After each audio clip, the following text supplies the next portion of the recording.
چھوٹے بچے کی پیدائش کیسے ہوتی ہے اور اللہ تعالیٰ کتنے دن کے بعد اس کی ماں کے پیٹ میں اس کی روح کو ڈالتا ہے، اور حضور کے ایک صحابی حضرت ابو طلحہ انصاری رضی اللہ تعالی عنہ کے بیٹے کا جب انتقال ہوا۔ یہ وہ صحابی ہیں جنہیں اللہ کے پیارے نبی حضرت محمد صلی اللہ علیہ وآلہ وسلم نے دنیا میں ہی جنت کی بشارت عطا کی تھی۔ جب ان کے بیٹے کا انتقال ہوا تو ان کے اوپر وہ لمحات کیسے گزرے، یہ دونوں مکمل ایمان افروز واقعات آج کی ویڈیو میں آپ ملاحظہ فرمائیں گے۔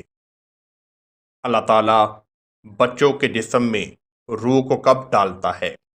سیدنا عبداللہ بن مسعود رضی اللہ تعالی عنہ سے روایت ہے، انہوں نے فرمایا، اللہ کے پیارے نبی حضرت محمد صلی اللہ علیہ وآلہ وسلم نے ارشاد فرمایا، یقیناً تم میں سے کوئی اپنی ماں کے پیٹ میں 40 دن نطفہ کی شکل میں رہتا ہے، پھر 40 دن منجمد خون کی شکل میں رہتا ہے، پھر 40 دن لوتھڑے کی شکل میں رہتا ہے، پھر اللہ تعالیٰ اس کے پاس ایک فرشتے کو بھیجتا ہے، وہ فرشتہ 4 کلمات پڑھتا ہے، وہ فرشتہ اس کا عمل، اس کی عمر اور اس کا رزق لکھتا ہے، پھر یہ لکھتا ہے کہ یہ نیک بخت ہے یا بد بخت، پھر اس میں روح پھونکتا ہے۔ اللہ کے پیارے نبی حضرت محمد صلی اللہ علیہ وآلہ وسلم نے فرمایا، پھر اللہ تعالیٰ اس کا رزق لکھ دیتا ہے اور وہ دنیا میں تشریف لے آتا ہے۔ حضرت ابو طلحہ انصاری رضی اللہ تعالی عنہ آپ سفر کی نیت سے کہیں باہر گئے ہوئے تھے۔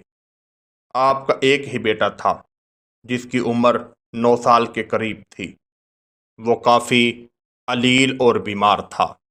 حضرت ابو طلحہ انصاری رضی اللہ تعالی عنہ سفر ختم کر کے جیسے ہی واپس پہنچے تو آپ کے گھر پہنچنے سے پہلے ہی آپ کے بیٹے کا انتقال ہو چکا تھا۔ آپ کی بیوی کو معلوم تھا کہ میرے شوہر کے آنے کا وقت قریب آن پہنچا ہے۔ اس نے اپنے بیٹے کو اٹھایا اور دوسری طرف رکھ دیا اور اوپر چادر دے دی۔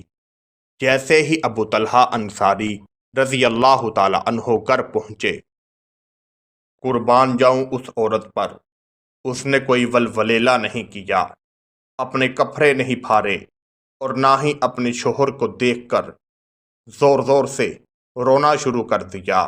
اپنے شوہر کا استقبال کیا، ان کو کھانا دیا اور یہاں تک کہ ان کو نہلایا دہلایا۔ رات کا وقت آ گیا، تمام معاملات چلتے رہے۔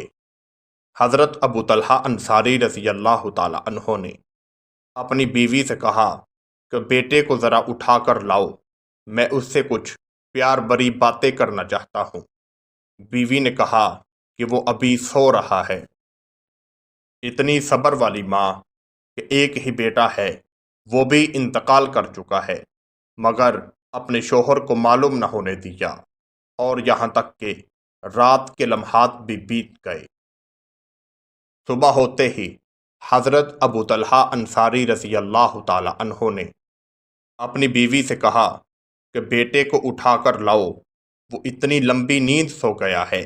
ایک اور روایت میں آتا ہے کہ حضرت ابو طلحہ انصاری رضی اللہ تعالی عنہ کی بیوی نے کہا کہ اللہ تعالیٰ کسی کو امانت عطا کرتا ہے، اگر وہ اس کو واپس لے جائے یا چھین لے تو وہ اس کی رضا ہے۔ ہمارا بیٹا بیمار تھا، مگر وہ اب ہمیشہ کے لیے شفا یاب ہو چکا ہے، یعنی ہمیشہ کے لیے سو چکا ہے، وہ اس دنیا فانی کو چھوڑ کر چلا گیا ہے۔ حضرت ابو سفیان رضی اللہ تعالی عنہ فرماتے ہیں کہ اس رات اس عورت نے جس صبر اور شکر کا مظاہرہ کیا، اللہ تعالیٰ نے اس کے صبر اور شکر کا اسے یہ اجر دیا کہ اس ایک بیٹے کی وجہ سے اللہ تعالیٰ نے اس کو 9 بیٹے عطا کیے، اور وہ 9 کے 9 بیٹے حافظ قرآن ہوئے۔ بے شک صبر اور شکر کرنے والوں کو اللہ تعالیٰ بہت بڑی نعمتوں اور انعامات سے نوازتا ہے۔ اس واقعہ کو اپنی بہن اور بیٹیوں کے ساتھ ضرور شیئر کیجیے گا تاکہ ان کو معلوم ہو صبر اور شکر کیسے کیا جاتا ہے۔